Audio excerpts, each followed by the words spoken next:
इंदोरच्या होळकर स्टेडियमवर गौतम गंभीर विरोधात प्रेक्षकांनी नारेबाजी केल्याचा एक व्हिडिओ सध्या प्रचंड व्हायरल होतोय। हा व्हिडिओ खरा आहे, खोटा आहे, जुना आहे की नवीन आहे, सध्याचा व्हिडिओ आहे याबाबत साशंकता व्यक्त केली जाते। मात्र नुकत्याच संपलेल्या भारत न्यूझीलंड यांच्यातील 3 सामन्यांच्या एकदिवसीय क्रिकेट मालिकेत न्यूझीलंडनं भारताचा 2-1 असा पराभव केलाय।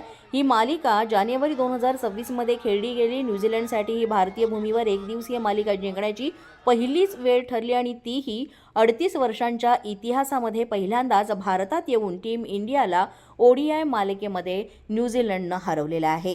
याबाबत गौतम गंभीर हाय हाय अशा ज्या घोषणा आहेत त्या स्टेडियममधून आपण ऐकतोय। ही नारेबाजी मोठ्या प्रमाणात करण्यात येते आणि सध्या हा व्हिडिओ सोशल मीडियावर प्रचंड व्हायरल होतोय। यामध्ये विराट कोहलीची आणि इतर खेळाडूंची प्रतिक्रिया सुद्धा लक्षणीय ठरतीये।